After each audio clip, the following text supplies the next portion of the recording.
Imagine a billionaire, young, rich, and humble, falling deeply in love with a dazzling beauty. Sounds like a fairy tale, right? But what if her sweet smile hides a shocking secret?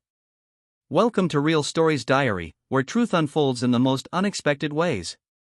Toby was a young, rich, and responsible billionaire. He owned big businesses, drove expensive cars, and lived in a mansion that looked like a palace. But even with all his money, Toby was humble. He didn't show off, and he always treated people with respect. One sunny afternoon, he met a girl named Bella. Bella was beautiful. She had smooth skin, long hair, and a smile that could melt any man's heart. But Bella was also very flashy. She loved expensive clothes, gold necklaces, and always wanted the latest phone or handbag in town. Wait, could Bella's love for luxury blind her to true love? Keep listening to find out on Real Stories Diary. Toby didn't care about all that. From the first day he met Bella at a charity event, he liked her. She was different from other girls. She laughed a lot, and she spoke with sweet confidence. They started talking. Then they started dating, and soon Toby fell deeply in love with her. He took her to fine restaurants, sent her flowers every week, and gave her expensive gifts. Bella enjoyed every moment. In her mind, she had finally found a rich man who would give her everything she wanted. One evening, while sitting together on a balcony overlooking the city lights, Toby went down on one knee. "Bella, will you marry me?" he asked, holding out a diamond ring that sparkled like the stars. Bella screamed and jumped. Yes, I will marry you." She posted the video online. Her friends shouted with joy. "Bella, you've made it. A billionaire fiancé. You're now a queen." But what if Bella's joy was all an act? A betrayal so cruel it could shatter Toby's heart is coming up next on Real Stories Diary. After the engagement, Toby arranged a family meeting. Both parents met. Bella's mother, a loud woman who loved money, smiled from ear to ear. Her father nodded. "As long as my daughter loves him, we agree." Toby's parents, though rich, were calm and wise. His mother held Bella's hands and said, "Please take care of our son. He loves you too much." Bella smiled sweetly. "Yes, Mommy, I will." The wedding planning started. They went shopping together. Bella picked the biggest wedding gown she could find. "I want the world to know this is the wedding of the year," she said. Toby didn't mind the money. He just wanted her happy. He bought her shoes, gold earrings, and even hired dancers and comedians for the wedding. They printed expensive invitation cards and sent them out. Bella even made a pre-wedding video where she danced and said, "I'm about to marry the man of my dreams." But what Toby didn't know was Bella was hiding something. Something big. Something dangerous. Something painful. The night before the wedding, Toby couldn't sleep. He was too happy. He walked around his room, smiling like a child. He looked at Bella's picture on his table and said, "Thank you for choosing me. I'll love you forever." But just a few minutes away, in a hotel room where Bella and her bridal train were resting, something was happening. Bella's phone rang. She stepped outside to answer it. "Hello, baby," she whispered. Yes, I'm nervous too. I can't wait to see you again." "Don't worry. This wedding is just for the money. Once I settle with him, I'll come back to you. You're the one I truly love." She laughed and said again, "Yes, I'm only marrying him for what he has.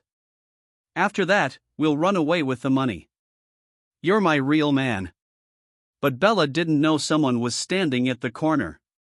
A tall man in a black suit. It was Toby. He had come to surprise her with flowers. But instead, he stood there frozen, heart shattered. His ears had just heard the most painful words in his life. The flowers dropped from his hands.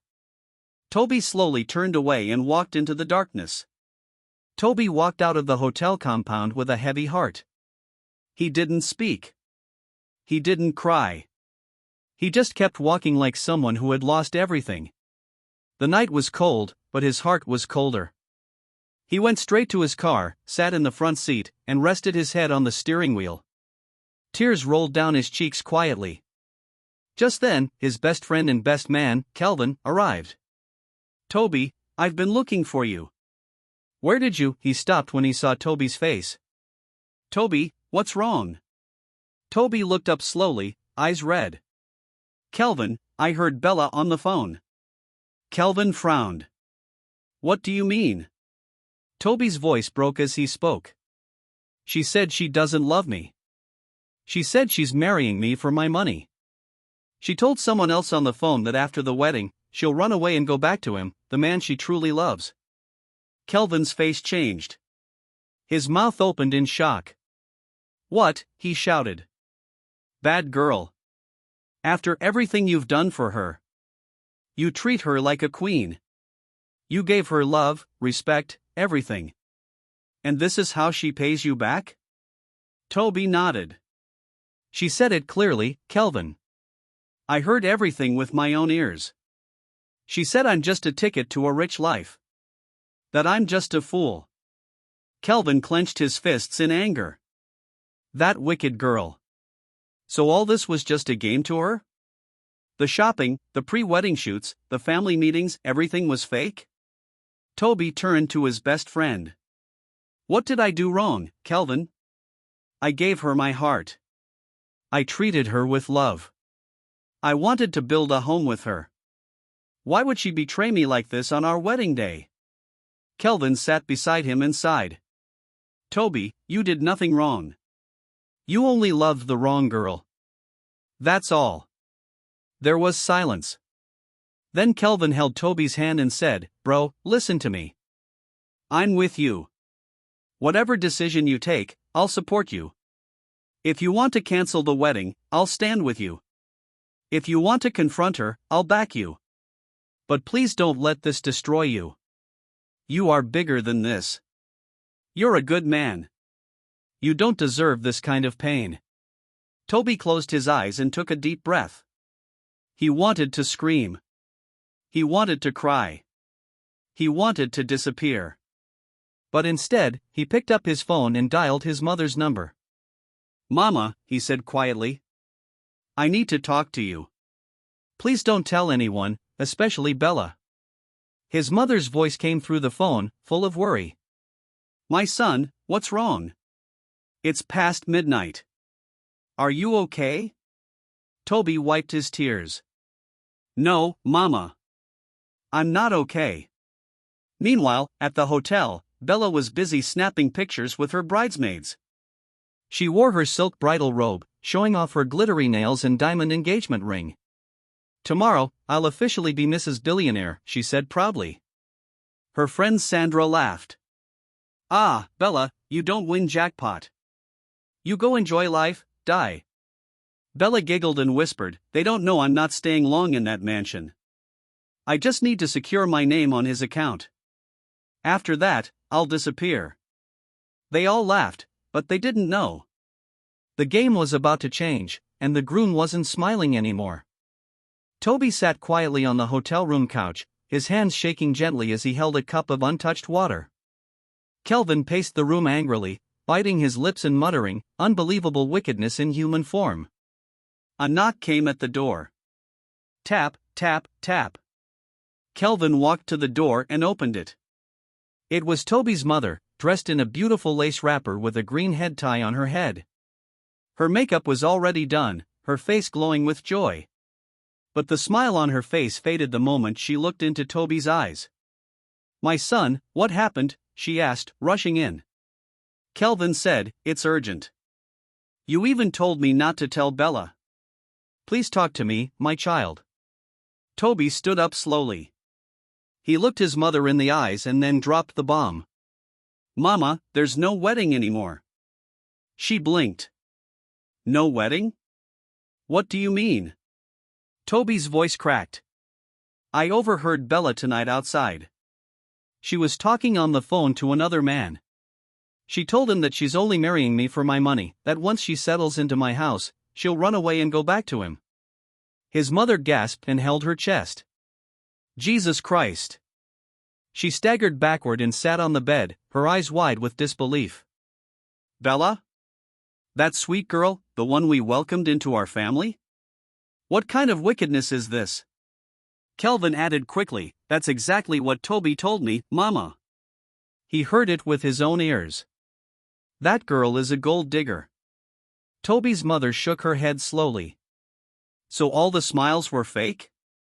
All the love she was showing you, all the dancing and prayers, it was all to get your money? Toby nodded quietly. She stood up again, this time pacing the room like a worried lioness. She should have just asked for money. If she loves money so much, why didn't she say so? Toby would have given her without blinking. My son has helped strangers with millions. Why betray his love like this? Kelvin spoke bitterly. Women and money, Mama. Women and money. Some of them don't care whose heart they break as long as they are living soft. There was silence in the room. Then Mama walked over to her son and held his hand. My son, don't cry. Don't let this destroy you. I know your heart is bleeding, but please wipe your tears. If this marriage had gone on, you would have suffered. God saved you. He showed you the truth before it was too late. Toby nodded slowly, but tears dropped again from his eyes. I just don't understand why. I truly loved her, Mama. I was ready to give her the world. I know, my son, she whispered, pulling him close. You did your best. Let her carry her shame. You will find a woman who will love you, not your money. Kelvin cleared his throat. So, what are we going to do now? Guests are already arriving in the city. Some people even traveled overnight just to attend the wedding. Toby sighed. We'll cancel everything by morning, but I don't want to create a scene tonight. I want to be calm. His mother nodded. That's wise. You'll face her tomorrow, but this time with power. Meanwhile, at Bella's suite, Bella was lying on the bed with her phone, scrolling through her own pictures. She smiled. This wedding must trend tomorrow, she said. Her friend Sandra brought out her makeup box. Tomorrow, we paint your face like a goddess. That Toby guy won't know what hit him. Bella giggled. Him and his soft heart are already mine. He can't escape it now. She had no idea that Toby already knew the truth. And tomorrow was going to be her worst nightmare. The wedding morning finally arrived. It was bright and colorful. The sun smiled in the sky. Birds sang sweetly. And the city was full of excitement. Bella's hotel suite was busy like a movie scene. Makeup artists moved around with powder and brushes. Bridesmaids danced to loud music, and cameras clicked nonstop. Bella stood in front of the mirror, dressed in a glowing white wedding gown that hugged her body like it was made just for her. Her hair was curled perfectly. Her necklace shone like stars, and her lips were painted red like fresh roses. Girls, how do I look? She asked, turning slowly. Her friend Sandra clapped and screamed. Bella, you look like an angel. This is the wedding of the year. Another friend shouted, forget it. This Toby guy is lucky to have you. That mansion is yours now, Queen. Bella smiled and looked at herself in the mirror. All my suffering is over today. After this wedding, I'm in full control. At the same time, in Toby's hotel room, Toby stood still, wearing a deep blue suit with a white shirt and a silver tie. He looked like a prince. But behind the fresh perfume and clean shave, his heart was full of pain. Kelvin, now dressed in a smart gray suit, walked in and adjusted Toby's collar. You good? He asked. Toby forced a small smile. Yes, let's do this. Are you sure about the plan? Kelvin asked again. Toby nodded. Yes, I want the whole world to know the truth. No more pretending. If she can lie to me, then I can surprise her. Kelvin placed a hand on his shoulder. Then I'm with you till the end. The church venue was grand and beautiful. White and gold ribbons lined the chairs. Flowers stood in vases. A red carpet rolled down the middle of the hall. Guests from all over the country had come. There were politicians, musicians, businessmen, and family friends. Everyone waited, whispering excitedly. Toby's wedding is finally here. Bella is so lucky. They are such a perfect couple. Suddenly, the church doors opened. Toby and Kelvin marched in. Toby walked slowly but boldly toward the altar, standing tall like a king. People clapped. Phones were raised. The choir sang softly. He stood in front of the pastor, calm and ready. 10 minutes passed. Then came the moment everyone had been waiting for. The bride arrived. Bella stepped out of the white limousine, holding her bouquet tightly. Her veil covered half of her face, but her joy was clear. Cameras flashed. Children waved. People stood to catch a glimpse of the bride of the year. Behind her, her bridesmaids followed closely, dressed in shiny dark red gowns, holding flowers, and smiling wide. The church rose to its feet as the music changed. "Here Comes the Bride," played from the speakers. Bella walked slowly down the red carpet, her heels clicking softly on the floor, her eyes locked on Toby. In her mind, she was already counting the money in his account. She finally got to the front and stood beside Toby. They both faced the pastor. "Dearly beloved," the pastor began, "we are gathered here today to join this man and this woman in holy matrimony. If anyone has a reason why they should not be joined together, speak now or remain silent forever." The whole church went quiet. You could hear a pin drop. No one moved. No one coughed. Just then, Toby raised his hand slowly. "Pastor, please give me the microphone." The crowd gasped. Bella turned to him, confused. "What's going on?" she whispered. Kelvin stepped forward and brought a megaphone from under the seat. He handed it to Toby. Toby looked at the sea of faces in front of him. He looked at Bella and then at the pastor. His voice shook slightly, but he held firm. "Ladies and gentlemen, please, before this wedding goes on, there's something I need to say." The hall went dead silent. Everyone leaned in. Bella's hand tightened on the bouquet. Toby held the megaphone with both hands. His heart beat loudly in his chest, but his voice came out clear and bold. He looked around the church. People had their eyes wide open. Some already brought out their phones to record. Then he turned and faced Bella, the bride, the woman who broke his heart. Toby took a deep breath and said, "Ladies and gentlemen, I want to thank you all for coming. I know many of you traveled far and spent money to be here. I appreciate you. But before we continue with this wedding, I need to say the truth." The hall was completely silent. Even the fans stopped humming. Even Bella stopped smiling. Toby continued, "This is not a mistake. I love this woman standing beside me. I gave her everything, my time, my heart, my respect. I introduced her to my family. I gave her my full trust. I was ready to call her my wife today." Bella smiled nervously and held his hand, trying to act innocent. Toby gently removed his hand from hers. He looked straight at her. "But what do I get in return?" He raised his voice. "Last night, I came to her hotel to surprise her with flowers. I was happy. I was excited. But as I reached the gate, I heard her voice talking to another man on the phone. People in the crowd began to murmur. Bella's eyes grew wide. She shook her head quickly, whispering, "Toby, please." But Toby didn't stop. "She told the man she doesn't love me. She said she's only marrying me because I'm rich. That once we're married, she'll settle in, take what she wants, and run back to him. She called me a fool." Gasps filled the air. A woman in the crowd shouted, "Blood of Jesus." Bella's mother stood up, confused. Toby continued, "She planned everything. The love, the smiles, the hugs, all fake. She only wanted my name, my wealth, my status, not my heart, not my soul." Now people were recording. Phones were everywhere. Someone screamed, "Facebook Live is on." Oh. Bella was shaking. Her flowers dropped from her hand.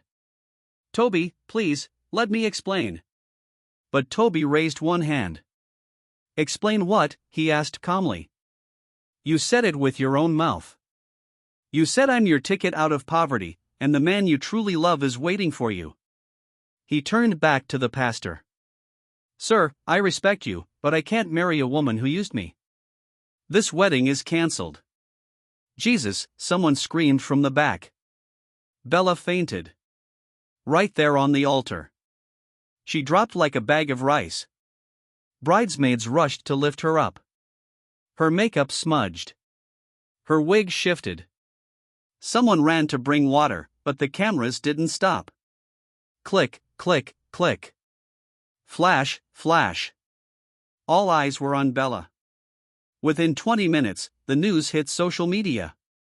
Groom cancels wedding at the altar after catching bride's betrayal on phone. Bella the gold digger trended nationwide. Hashtag wedding of shame. Hashtag Obi the wise. Hashtag billionaire heartbreak.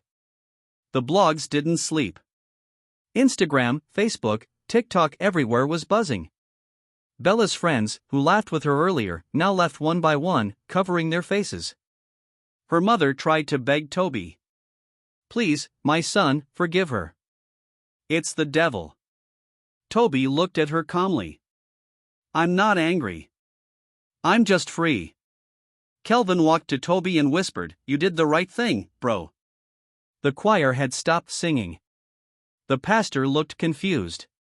The crowd began to slowly leave, but Toby stood tall. He looked back at the woman who was supposed to be his wife and walked away. Bella sat on the church floor, still wearing her heavy white wedding gown.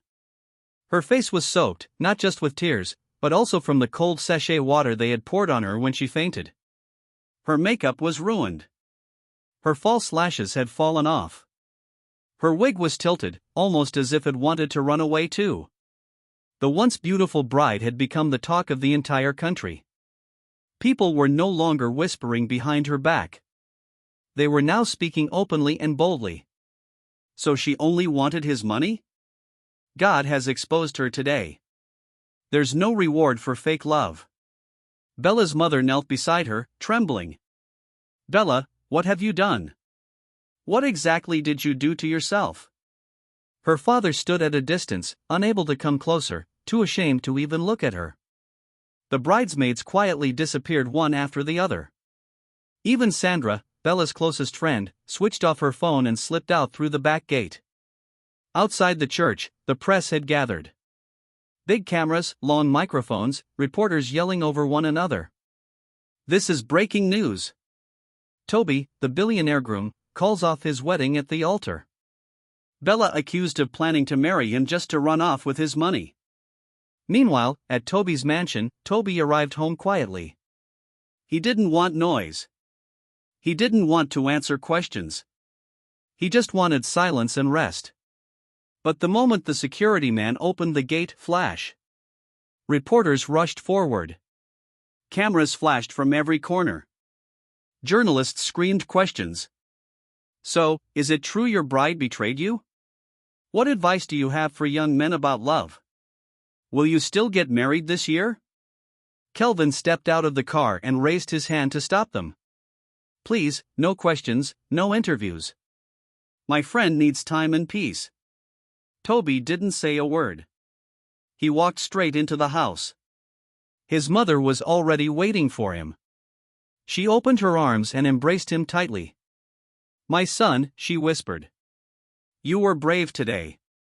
I'm proud of you. You uncovered the truth before it ruined your life. Toby said nothing. He only let out a deep sigh and nodded slowly. He slumped onto the couch, loosened his tie, and stared blankly at the wall. His phone wouldn't stop ringing. Instagram, Twitter, TikTok, over 4,000 new messages had come in. Celebrities were now reposting the video. Some commented, Toby dodged a bullet. This is what happens when you give your heart to the wrong person. But one particular post caught everyone's attention. It was from Bella's supposed real boyfriend, the same man she was speaking with on the phone before the wedding. He wrote, I never asked her to betray him.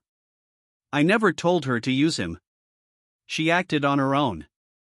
And to make matters worse, he added laughing emojis. When Bella saw the post later that night, she screamed and smashed her phone against the hotel room wall. Her entire world was crashing down. Her phone wouldn't stop ringing. Family members kept calling to ask, "Is this true? How could you embarrass the whole family like this? What were you thinking?" Bella couldn't eat. She couldn't sleep. She went online and saw memes of herself trending everywhere.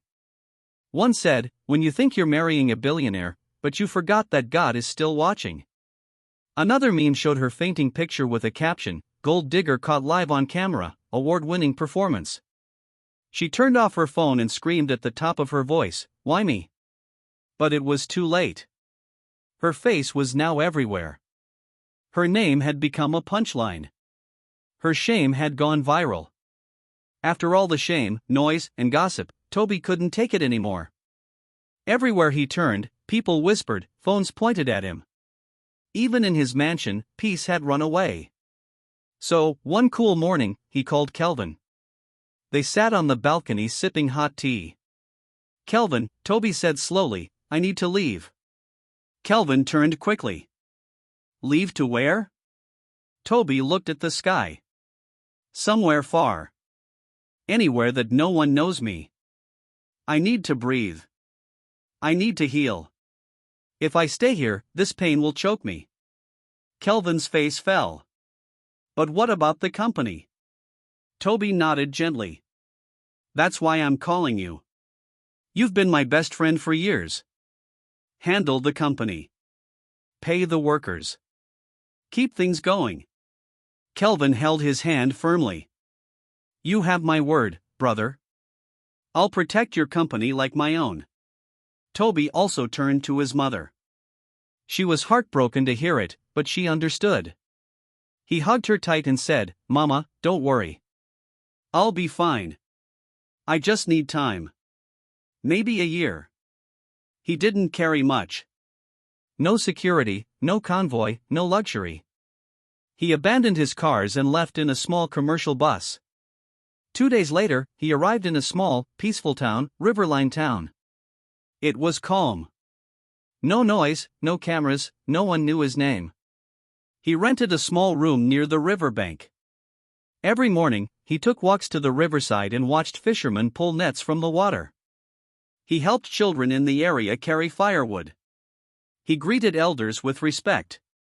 They thought he was just a quiet, simple young man. Nobody knew this man once owned buildings in the city. Nobody knew this was Toby, the billionaire who canceled a wedding at the altar. 1 month later, it was a cool evening. The wind was soft. The sky was golden. Toby sat on a low wooden bench near the river, watching birds fly across the sky. Just then, he heard soft crying. He turned around and saw a young woman sitting under a mango tree, crying quietly with her head bowed. Her dress was plain, her sandals were dusty. She hugged herself like she was freezing, even though the weather was warm. Toby stood up and walked toward her slowly. "Hello, excuse me. Are you okay?" The girl looked up, her eyes swollen with tears. She wiped her face quickly. "I'm fine," she said in a shaking voice. "I'll be going soon." Toby looked at her carefully. She had no makeup. Her dress was simple and worn out, but her beauty still shined through the sadness. "I'm sorry for disturbing," Toby said gently. "I just saw you crying, and I thought maybe you needed someone to talk to." She looked at him again, then sighed deeply. "My name is Jessica. I live and work in the orphanage home near the market." Toby nodded. "I'm Toby. I just moved here last month." Jessica looked down, fresh tears coming to her eyes. "Today makes exactly 15 years since I lost my parents in a car accident. I was just a little girl. They were taking me to school, and that was the last time I saw them." Toby's heart dropped. Jessica continued, "Since then, I've lived in the orphanage. I grew up there. Now I help take care of the other children, feed them, bathe them, tell them stories. But every year on this same date," she added, "I come here to cry. I just sit here and talk to the wind. It helps me feel like my parents can still hear me. Her voice cracked. But it's hard. I always smile around the children, but deep inside, I'm still broken. Toby sat beside her gently. He didn't speak for a while. Then he whispered, "Pain knows pain, and only those who have truly suffered understand silence." Jessica looked at him, surprised. Then she smiled, a very small, sad smile. "You speak like someone who has been through a lot." Toby looked away. "I have." They sat quietly by the riverside, watching the moon rise. Two strangers, two broken hearts, one peaceful evening. The next morning, Toby couldn't stop thinking about Jessica. Her sad eyes, the way she spoke, the quiet strength in her voice, it stayed with him. He walked to the riverside again, hoping to see her, but he couldn't find her there. Then he remembered she had told him she lived in an orphanage home near the market. So he followed the route, and there she was, sweeping the small compound in front of a faded building with a worn-out sign, "Sunlight Orphanage Home." Toby stopped at the gate, watching her from a distance. She wore a big t-shirt and had tied an old wrapper around her waist. But the way she laughed with the children running around her made his chest feel warm. One little boy ran past and hugged her waist. "Auntie Jessie. Auntie Jessie. I finished my morning chores." She bent down and kissed his forehead. "Good boy, Kenny. Go and help Blessing now, okay?" Toby walked in slowly. Jessica turned and smiled. "Hey, Toby.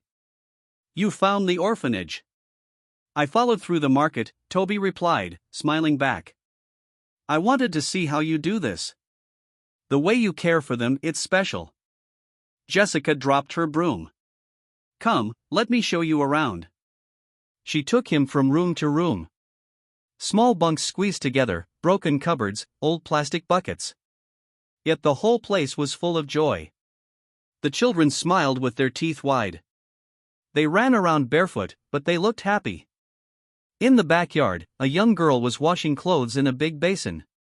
Another boy was singing while spreading wet shirts on a rope. Toby was amazed. "Are these kids always this cheerful?" Jessica smiled. "We have nothing, but we have each other. They are my family." Then she turned to him. "Toby, would you like to help serve lunch?" He laughed. "I've never done it before, but show me how." Soon, he wore a faded apron, held a big spoon, and joined her in the small kitchen. They dished out plates of rice and beans with tiny pieces of fish. As each child came with their plate, they shouted, "Thank you, Uncle." "Thank you, Auntie Jessie." Toby knelt down and rubbed their heads. He smiled from his heart, a real smile he hadn't felt in months. One small girl, Blessing, whispered to Jessica, "Auntie, is he your husband?" Jessica blushed. "No, Blessing. He's just a friend." But when she turned to look at Toby, their eyes locked. And in that moment, something passed between them. Not words, not plans, just something real. Weeks passed. Toby kept coming back. He helped paint the broken chairs. He fixed the leaking tap in the bathroom. He planted small flowers by the entrance. Jessica laughed more. The children now waited every evening by the gate. "Uncle Toby is coming," they'd shout as soon as they saw him. One evening, as the sun began to set, Toby and Jessica sat outside on an old bench. Jessica looked at him. "You've changed, Toby. When I first met you, you looked like a man hiding pain. But now you smile more. You laugh. You look lighter." Toby looked at her gently. "That's because I found peace here. And you helped me find it." Jessica turned her face away shyly. "Toby," he gently touched her hand. "You don't have to say anything. Let's just enjoy this." She didn't pull her hand away. She smiled and leaned on his shoulder. For the first time in a long time, Toby's heart was home again. Exactly 1 year had passed since Toby left the city behind. In that time, he healed. He laughed again. He loved again. But now it was time to go back. Time to return to the life he left behind. Time to take the final step. That evening, Toby sat with Jessica under the mango tree near the river where they had their first real conversation. The sky was orange. The breeze was soft. Toby gently held her hand. "Jessie, there's something I need to tell you." Jessica turned to him quickly. "What is it, Toby?" "I'm going back to the city tomorrow." Jessica's smile faded. Her fingers slipped from his hand. "You're leaving," she whispered, her voice low and shaky. Toby looked at her, hiding a smile. "Yes, to continue what I left behind. But I want you to do something for me." Jessica looked down, fighting tears. "Anything. Tell the staff at the orphanage. I want to meet all of them, the kids too. Let them all be around tomorrow. I have something to say." Jessica quickly wiped her eyes and nodded. "Okay, I'll tell them." The next day, everyone was waiting. The kids were seated on low benches under the tree. The staff stood behind them, whispering and wondering what the meeting was about. Then Toby walked in, but this time he looked different. Clean-shaven, neatly ironed shirt, a warm smile, and in his hand, a small black box. Jessica stood in front, unsure why her heart was beating so fast. Toby smiled at the crowd. "Thank you all for making me feel like family. You gave me peace when I had none. You gave me joy when I had no reason to smile. And most of all," he paused, then added, "I promise to support you all, your feeding, your education, your future." The children smiled. Some of the staff covered their mouths. Others giggled softly. Then he turned to Jessica. "You gave me love when I thought love was dead." Toby got down on one knee. Jessica gasped. He opened the box. A shining silver ring lay inside. "Jessica," he said slowly, "you taught me that love doesn't need wealth or fame. It just needs truth. And you are my truth. Will you marry me?" Jessica froze. Her mouth opened in shock. Tears fell from her eyes like rain. "Yes," she whispered, then louder, "Yes, yes, yes." The children jumped up and screamed. Auntie Jessie said yes. They clapped. They danced around them. Toby stood up and slipped the ring on her finger. He whispered in her ear, "You're not staying here, my love. You're coming with me to where I truly belong, your new home." Jessica smiled. The children ran and hugged Toby and Jessica tightly. Later that evening, Toby and Jessica boarded a private car and drove for hours. They reached the city just after sunset. As the driver opened the mansion gate, Jessica's eyes widened. The house was massive. White walls, tall palm trees, big golden doors. She turned slowly to Toby. "Is this where you live?" Toby smiled. "Yes. Welcome home." Jessica placed her hand on her chest. "This house is so beautiful, but you never told me." Toby looked at her and said, "I didn't want to impress you with things. I wanted to win your heart with truth." The next morning, Toby called Kelvin. As soon as Kelvin entered the house and saw Jessica, he smiled wide. "This must be her. The woman who gave our boss a second life." Toby laughed and hugged Kelvin. "Thank you for holding things down." Kelvin nodded. "The company is doing great, but honestly, everyone missed you. Especially Mama." Right on cue, Toby's mother arrived. She walked in gracefully, her eyes filled with emotion. She saw Jessica and her face softened. "You must be the one my son couldn't stop talking about," she said. Jessica bowed her head. "Yes, Ma." Toby's mother walked forward and held her hand. "My daughter, you are beautiful inside and out. Thank you for bringing my son back to life." They hugged. 2 weeks later, the mansion was decorated again. But this time, no press, no strangers, no drama, just close friends, family, and a small bus from the orphanage, carrying the staff and children. Jessica walked down the aisle in a simple white gown, her eyes locked with Toby's. He stood in a dark blue suit, smiling with pride. This time, when the pastor asked if there's anyone who has a reason why these two should not be joined, the whole hall was silent, but the children whispered among themselves, "If anybody talks now, we'll beat them." Laughter filled the air. And this time, Toby said, "I do." Jessica said, "I do." And the story had only just begun. It was a quiet afternoon.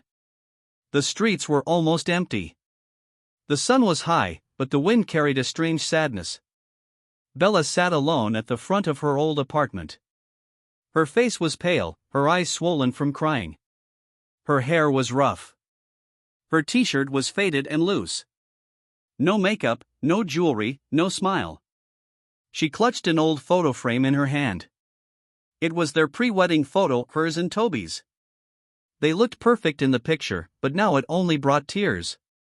As she stared at it, tears dropped on the glass. "I messed up. I messed up," she whispered. She didn't notice when her friend Sandra walked in. Sandra stopped and looked at her sadly. "Bella," she called softly. "What are you thinking about again?" Bella quickly wiped her face. "Nothing," she muttered. Sandra sat beside her. "Have you heard?" she said slowly. "Toby has gotten married." Bella froze. Her hands shook. "I heard it," she whispered. "A friend sent me the pictures." Sandra sighed. "Bella, what about that guy?" "Philip, the one you left Toby for?" At the mention of his name, Bella broke down again. She covered her face and cried harder. "You won't believe it," she sobbed. "Philip had been cheating on me long before that wedding collapsed." Sandra's eyes widened. "What?" Bella nodded slowly. "I gave him everything, my heart, my body, my trust. I promised him I would leave Toby, marry him, and take money from Toby's wealth to support his fake dreams." Sandra shook her head. "I knew it from the day he made that wicked post online. When your crashed wedding was trending, I knew he was no good. He never loved you, Bella." Bella looked at her with red eyes. "He said since I couldn't keep my promise to marry Toby and bring him money, he had no reason to stay." Sandra hissed. "So because the plan failed, he dumped you?" Bella cried more. "Yes, just like that. And now it's been a year. My mother still hasn't forgiven me. She said I threw away a good man. That Toby had everything, heart, money, respect, but I chose fake love and destroyed my life." Sandra placed a hand on her shoulder. "Bella, I won't lie to you. You made a big mistake. But you can't die like this. Look at yourself. You were the most beautiful girl in the city. Look at you now." Bella sniffed. "I can't believe I left him. I can't believe I gave up everything for a man who never loved me." Sandra stood up. "My dear, listen. You have to pick yourself up. Wash your face. Look beautiful again. Maybe God will give you another man. But don't sit here and die in regret. Life is not over." Bella looked at her old reflection in the window. Her once glowing skin was now dry. Her voice was shaky. But deep inside, she knew Sandra was right. She whispered to herself, "I threw away the only man that truly loved me. I betrayed gold for dust." 2 months later, back in the city, Toby and Jessica were glowing. Their home was full of love and peace. Jessica was pregnant, and her beauty was even brighter. She walked gently, holding her growing stomach, smiling at every corner. Toby treated her like a queen. He cooked breakfast with her, rubbed her feet at night, read books to her belly. One morning, Jessica looked into his eyes and whispered, "I never thought I would ever be this happy." Toby kissed her forehead and said, "I prayed for peace. I found it in you." Their home was warm. Their hearts were full. Love had found them. Real, quiet, patient love. As for Bella, she still walked by slowly. Her life now a lesson she would never forget. Because in the end, she betrayed true love and watched it become someone else's forever. The end. Thanks for listening to this heartfelt story on Real Stories Diary. If you enjoyed it, please share your thoughts in the comments section and tell us where you're listening from. Don't forget to like, share, and subscribe, and turn on the notification bell so you'll know when we upload our next story. Stay tuned for more real stories that touch the heart, only on Real Stories Diary.